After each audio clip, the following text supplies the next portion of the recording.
сумканың бүйірін тоқуды бастаймыз. Қыздар, қазір бүйірді тоқымай тұрып мен сіздерге бір айта кететін жайт. Мысалға, осы сумканы тоқу барысында менің өзім сумканы 3-4 рет сөгуге тура келді. Себебі мінекей мына пышный столбик тоқып жатқан кезінде дұрыс келмей қалған жерлері болды. Одан кейін айналдырғанда дұрыс болмады, және мына жақтарда да мен 1-2 рет өзіме ұнамаған жерін сөктім. Сол сөккен кезінде мінекей мынандай жіп формасын жоғалтады. Сөккен кезінде, мысалға, мінекей 2 жіпті салыстырсақ, екеуінің қалыңдығын көрдіңіздер ғой. Мысалға, мына қалың жіппен бастап тоқығаннан кейін соң жағын сөгіп тастап мынаумен тоқсаңыз, кішірейіп қалады. Қисық болып қалады мына жер. Қанша размерін мынаумен келтіріп ровно тоқсаңыз да қисық болады. Сондықтан да бұл жіпке жаңадан екінші өмір сыйлаймыз. Оны қалай істейсіздер? Басын аласыздар да осылайынан қойып, мына жерден үтікпен басасыздар. Үтіктейсіздер. Үтіктеген кезінде мына жиырылғандары ашылады. Ашылғаннан кейін осы басынан бастап осылайынан орап, соңына дейін орап шығыңыздар. Қыздар, ерінбеңіздер. Себебі менің өзім мінекей бір маток, мынау деген мынандай үлкен маток болған. Осы матокты соңына дейін орап, өзіме әдемі осылай жіп қып алдым. Қиын емес, өйткені басында басталған размермен соңындағы размер сақталады. Сондықтан ерінбеңіздер. 3 күн 4 күн уақыттарыңыз кетсе де, мен мысалы мынаны орнына келтіру үшін 3 күн 4 күн уақытым кетті. Оған енді үйімнің тірлігі бар, солай жүріп арасында істеп жүріп бітті. Енді қыздар, әрі қарай осы бүйірін тоқуды жалғастырамыз. Бүйірді тоқымас бұрын былайынан үлкен қылып мына жіптің басынан 2, 3, 1, 2, 3, 4, 5 орам, мінекей 5 орам алып қаласыздар да, мына жағын алып қаласыз. Сөйтіп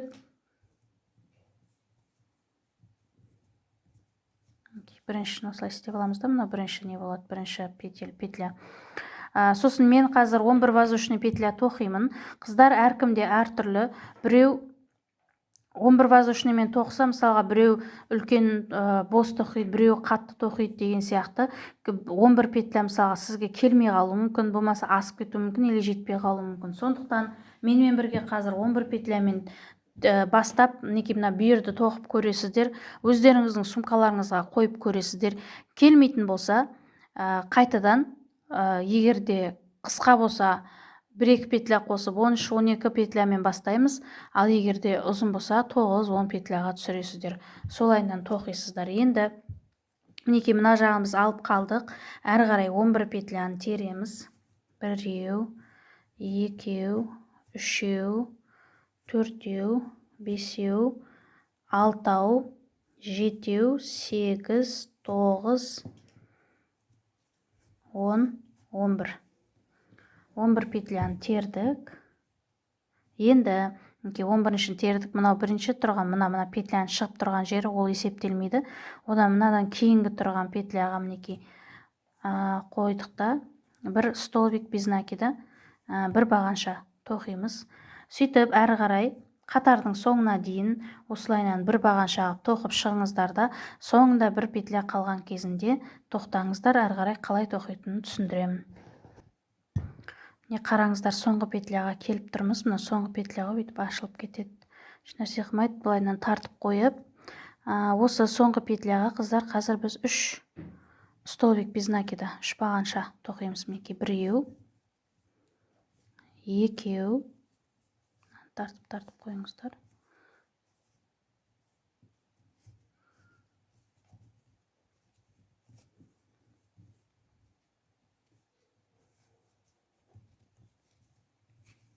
Дұрыс болмай кетті, қыздар.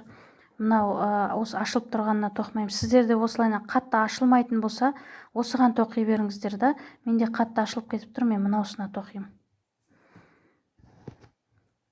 Қыздар, мынау шетінде тұрғанына тоқимын. Себебі анау қазір ашылғаннан кейін үлкен тесік қылып қалады. Өзіме ұнамайды ондай тесік болған. Біріншісін тоқыдық. Екіншісін тоқимыз. Және үшіншісін тоқимыз. Бір петляға мінекей мына жерге үшеу тоқығаннан кейін өзі бүйтіп келесі бетке қайырылды, мінекей. Енді арғы жағын тоқимыз, келесі бетін тоқимыз. Оған бүйтіп қарап аламыз. Мінекей, келесі бізде мынадан кейін мына жерде ғой. Осылай өзі көрінеді, мінекей, мынау бірінші тұрған петляда мына жерден үшеуі кетті ма? Енді әрі қарай келесіде не қай қатар тұр, сол қатармен мынау біреуінен ғана алмаймыз. Ол біреуінен ғана алсаңыз, мінекей, қатты дырка болып қалады. Сосын әрі қарай тоқуды жалғастырған кезінде әдемі тұрмай қалады. Сондықтан екеу алуға тырысамыз. Мінекей, мына жағында тұрған екеуінен алып, осылайынан әрі қарай тағы да қатардың соңына дейін осылай бағанша тоқып шығамыз. Бұл жерде енді қатардың соңында айналдырмаймыз. Себебі мына жерден көрсетіп жіберейін. Айналдырып атқанымыз мына жер ғой, мына жағы. Мысалға бұл жағында өйтіп айналдырып келемізді, мына жақта айналмайды. Осылай біз айналдырамыз.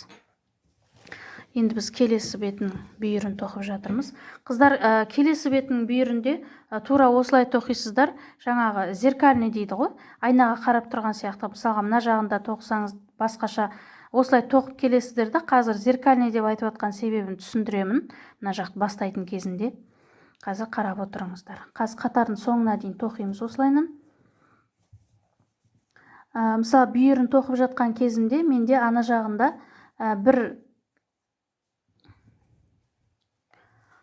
бір жағы бүйірдің шамалы қысқалау болды. Мінекей. Бүйтіп қарасаңыздар, мына қиғашталып шамалы бұрылып тұр, Себебі мына жағынан шамалы қиғаштау қылдым да, мынадан шамалы асырдым. Себебі жапқан кезінде мына жағынан шамалы шығып тұрсын дедім да. Мен былай жабуым да мүмкін, қазір соңын көрем, болмаса былай жабуым да мүмкін. Мына жер кішкене ашық болып. Бірақ жабық қылып істеген кезге де болады. Мен өзім ашық қылып істеймін. Кейін бұл сумканы рюкзак сияқты қылып, мына жерінен рюкзак сияқты қылып істеймін да, соған. Кейін оны өзгертем. Сол үшін осылай ашық қылам. Мына жағына басқа бірнеңе қою мүмкін. Сіздер ұзын қылып тоқсаңыздар болады. Ұзын қылып тоқитын болсаңыздар, мына жерде петля санын көбейтіп аласыздар да, мына жерге кеп тұрады да, қиғаш болады былайынан мына жағы. Мына жағы ұзын бүйтіп кетпейді да, мынаумен жабылмай қалады. Олай істесеңіздер де болады. Сол кезде кішкене ғана бүйтіп жабылып тұрады мына жерден. Мына жақ көтеріліп, мына жаққа дейін жабылып тұрады. Бірақ мен оны олай істегім келіп отырған жоқ. Мен сәл ғана қиғаш қылдым, өзіме осылай ұнап отыр. Сіздер де солай істесеңіздер болады. Енді мен мынаны қалай қиғаш қылатынын қазір көрсетем сіздерге.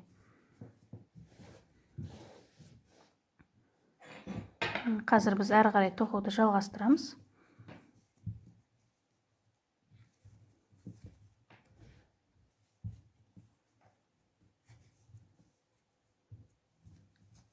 Қатардың соңына келген кезінде жаңағыдай айналдырмаймыз.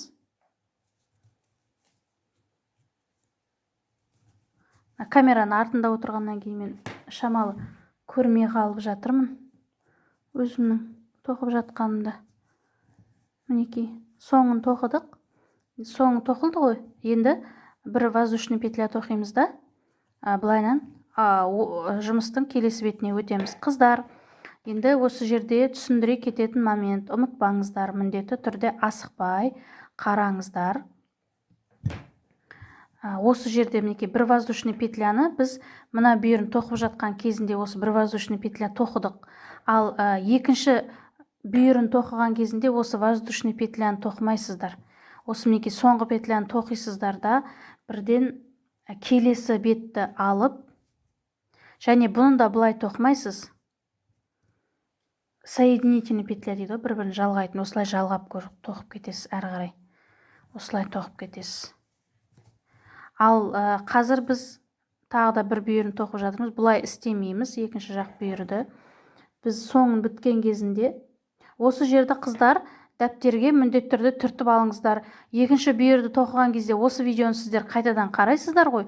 Сол қараған кезінде мына жерде сіздер воздушный петля тоқымайсыздар. Ал қазір воздушный петля тоқып жатырсыздар.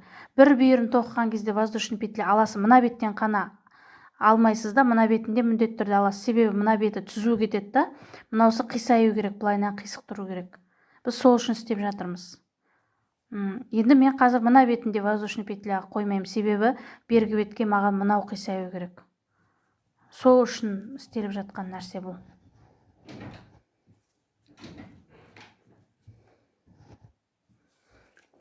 Әрі қарай жалғастырамыз. Қыздар, мінекей мынау бірінші тұрған петлямыз, воздушныйдан кейін бірінші тұр, сол біріншіге тоқисыздар. Ал егерде біріншіге емес екіншіге тоқсаңыздар, шамалы былай қисаяды.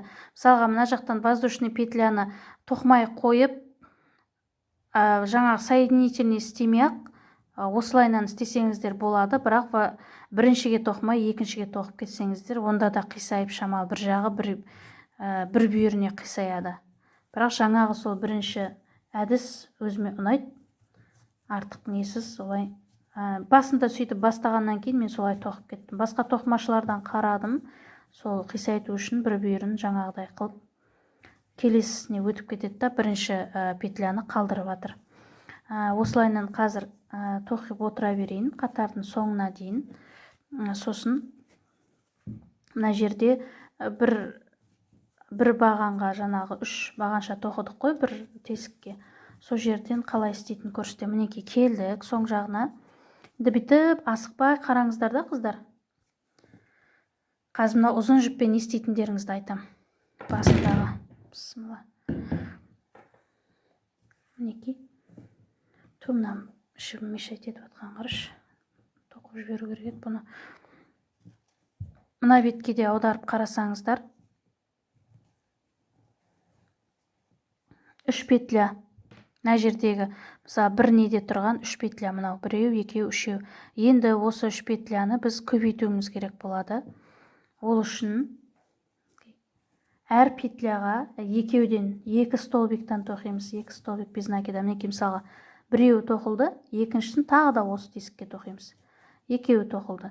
Енді бұл болды, енді екінші тесікке барамыз да тағы да екеуі тоқимыз. Үшіншісіне барамыз да тағы да екеуі тоқимыз. Қыздар, егерде осы тоқып жатқан кезінде соң жағынан білінеді, өзі қисық болатын болса, ерінбеңіздер, қайтадан кері тоқыңыздар. Сөгіп тастап, мысалға мынау үшеуден қайырылмай қалатын болса, мана біз үшеу тоқыдық қой, сол жерге үшеуден дұрыс қайырылмай мынау бітіп қатты тарылып қалатын болса, үшеу емес 4 столбик без накида тоқыңыздар сол жерге. Сол кезде егер 4 столбик без накида болса, сол 4-еу 2 есе көбейеді, онда ол 8 болады. Қазір бізде 6 болып тұр, иә? Мінекей осылайынан тоқисыздар, қыздар. Әрі қарай енді екеуден, мына жерге екеу тоқыдым ба? Иә, екеуден тоқып алғаннан кейін қатардың соңына дейін осылай тоқи бересіздер, жаңағыдай. Енді біз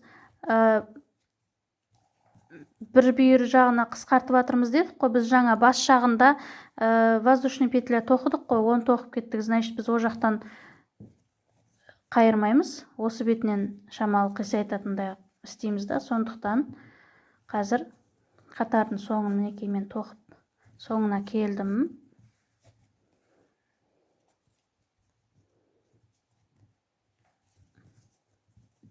Міне, соңын тоқыдым ғой. Мынау қайырылып тұрғандар ше, былайынан прям қатты қайырылмаса уайымдамаңыздар, қыздар.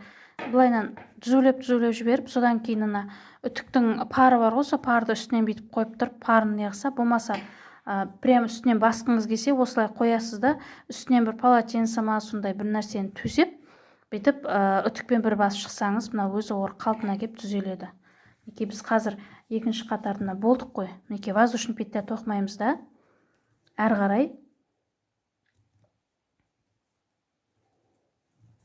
келесі тұрған біріншіге емес, келесісіне, өзіне емес, мінекей тоқыдық та, былайынан тоқымаймыз. Жаңағыдай бір петля столбик бір столбик без накида тоқымаймыз. Керісінше мінекей бірінші мен екінші тұр. Осы мынау екінші ілініп тұрған жіпті біріншісіне өткіземіз. Мінекей осылайынша бұл жаңа соединительный петля дейтін еді ғой, сол сияқты болып келді.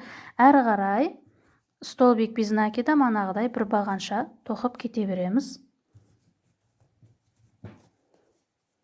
Анау манағы 3 петляға екеуден қосып 6 қылдық қой.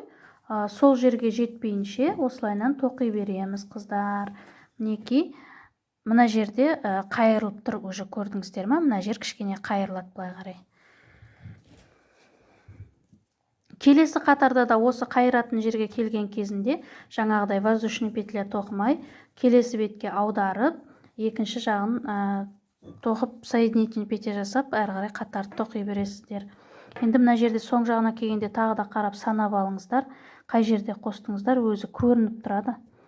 Мына жерден екеу, мына жерде мынаудан екеу болып тұр, иә.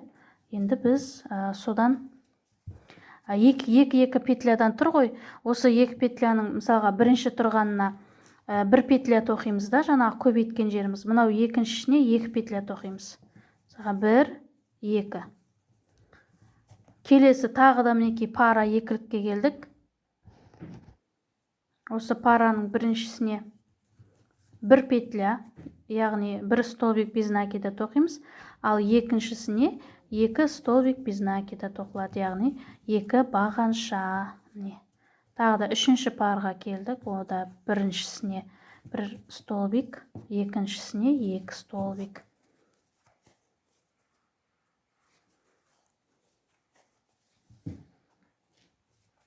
Әрі қарай қатардың соңына дейін қыздар өздеріңіз тоқыңыздар, е? Қатардың соңына дейін тоқыдым, бір столбик без накида. Бір воздушный петля тоқып алдық, әрі қарай екінші қатар басты. Тағы да бұл бізде төртінші қатар. Және бұл соңғы қатар. Мен төрт қатар ғана тоқимын. Егер қыздарда сіздер мысалға бүйірін прям жалпақ қылам, андай прям томпиып, пышный болып солай тұрады десеңіздер, тағы бір қатар қоссаңыздар болады. Бірақ ол қатар үлкен болып кетеді, ол қатарды қоссаңыздар. Енді может сіздердің араларыңызда бір үлкен сумка қылып тоқығысы кеп жатқандар болатын шығар, сондықтан өздеріңіздің ыңғайларыңызға қарай. Ал кейбір қыздар шамалы жіңішкелеу қылуы мүмкін, онда сіздер үш қатар тоқисыздар. Мен мысалға 4 қатар тоқып жатырмын. Мінекей қыздар қайыратын жерге келдік. Бүйтіп байқасаңыздар, мінекей мына жерде екі столбик без накида тоқылған, мына жерде бір столбик без накида, иә, осы бет қайырып аласыздар. Мінекей осы екі столбик тоқыған жерге бір столбик тоқисыздар да, мынау бір столбик тоқыған жерге екі столбик тоқисыздар, яғни орындарын ауыстырған сияқты. Мінекей бұларды мына екі столбикті жай өзін тоқып кетесіздер да. Мынау бір столбик тоқыған жерге бұған екі столбик тоқисыздар, яғни екі бағанша. Мінекей тоқылды. Енді әрі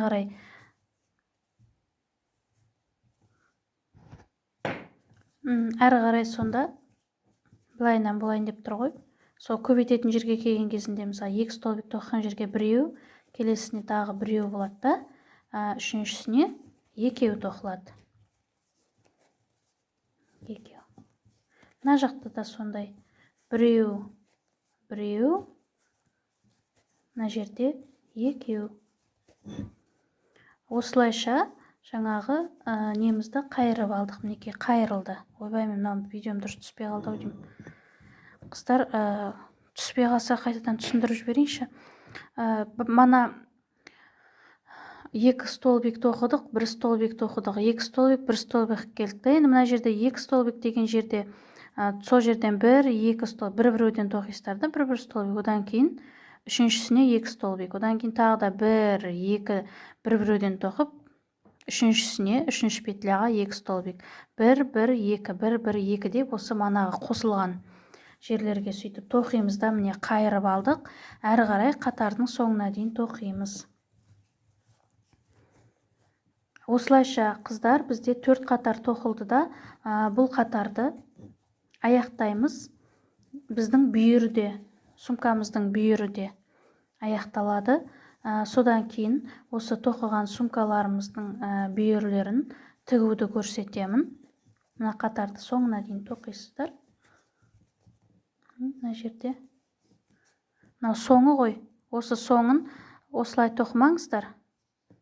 Неке соединять етесіздер да? Жоқ, соединять етсем. Не қалады екен ғой, бөлініп қалады екен ғой. Олай біріктірмейміз.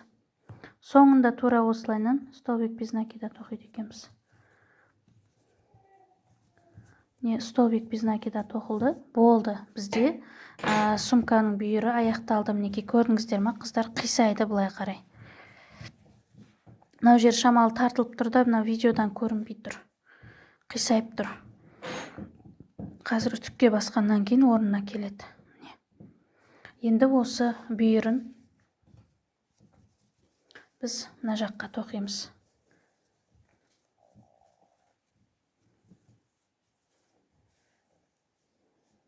Қисайған жағы осы жағына кетеді.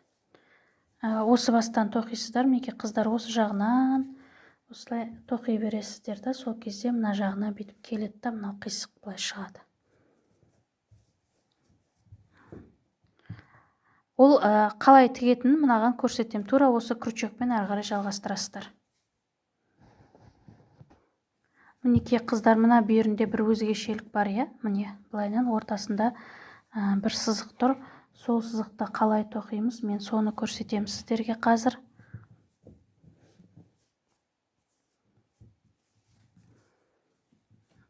Менің қыздар, мына тоқылған бүйірім мынадан шамалы үлкендеу болып кетіп тұр да. Оны мен қазір, жоқ, үлкен емес екен ғой. Жоқ, сонда да үлкен екен шамалы.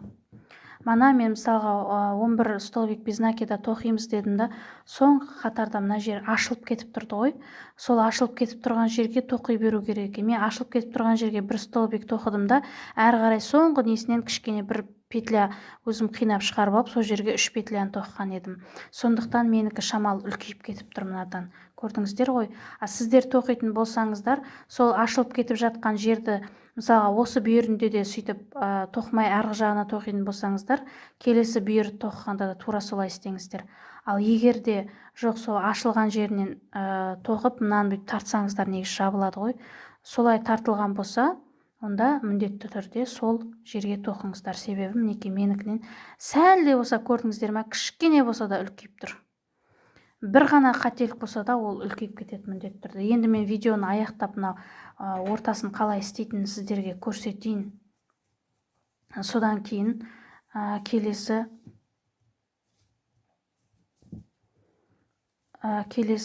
сабақты, яғни мына тігуді көрсететін боламын. Енді қараңыздар, бізде мына осыншама артық жері тұр. Оны міне келесі бетке ауыстырып алайын, өйткені менде арғы бетке тұру керек.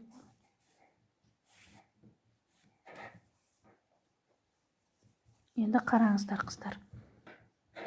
Мен мына жерден тартып қойдым. Енді бұл жаңағы тартып алған жібімізді мына жерден бергі бетке шығарып аламыз.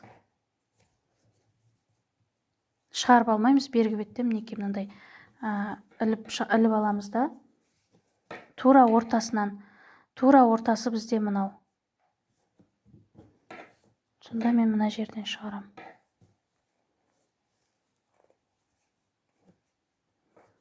Манағы ортасы мынау ғой. Осы ортадан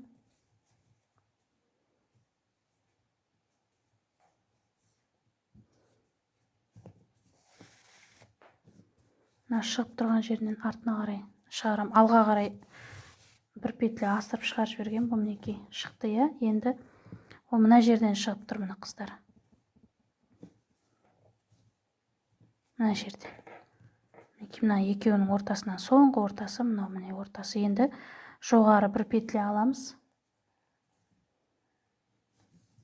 Өйткені ана сөгіліп шықпас үшін мінекей жоғары кішкене бір саты шығамыз да, келесісін салып, міне қыздар, мінекей бізде крючокта 2 петля тұр ғой, мінекей, соны бір-бірінен шығарамыз. Мінекей біріншісін екіншісінің астынан шығарып аламыз. Және тағы да солайынан ана соединительный петля істейміз ғой, тура сол сияқты болып жатыр. Міне келесісі мынау тесікке артынан тағы да іліп шығарып аламыз. Мінекей шығардық. Және де осы екінші тұрғанды біріншісінің астынан өткізіп шығарып аламыз. Келесіге өтеміз, тағы да осылай шығарып аламыз.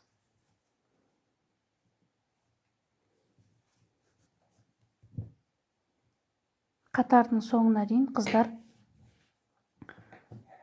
мына жерге дейін, мінекей соңғы тұрған жерге дейін осылайынан тоқып алыңыздар. Мінекей қыздар, соңғы тесік қалып тұр. сол тесікті мінекей астыңғы жағынан шығарамыз да мына петляны әрі қарай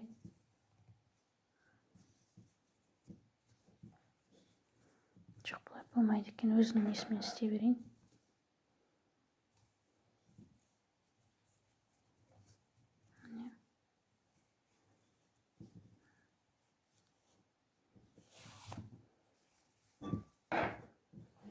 Осылайша ортасына сызық істеуге болады, қыздар.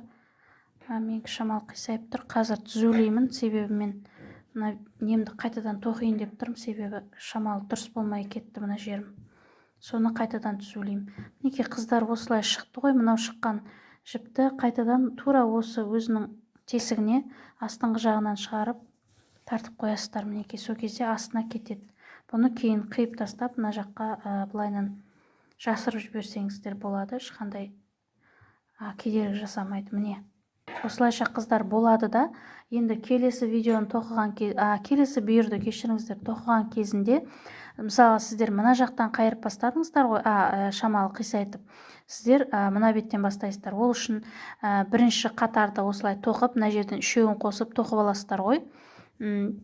Сол тоқып алған кезінде келесі қатар, екінші қатарды бастаған кезімізде жаңағы нені істемейсіздер, бір воздушный петляны алмай бірден соңғы қатар, бірінші қатардың соңын тоқисыздар да, екіншісіне өткен кезінде воздушный тоқымай бірден жаңағы соединительный петлямен өтесіздер да. Бірінші столбикке, тесікке ары қарай екінші, үшінші тесіктерге столбик без накида тоқып кете бересіздер. Мінекей қыздар, осылайша осы бүйір аяқталады. Екінші бүйірді тура осылай тоқып аласыздар да, екеуін тура қылып салыстырып осылайынан тұру керек.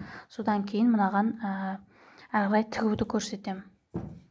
Қазір сіздер өздеріңіз екіншісін тоқып алыңыздар. Содан кейін тоқуды, ары қарай тігуді жалғастырамыз.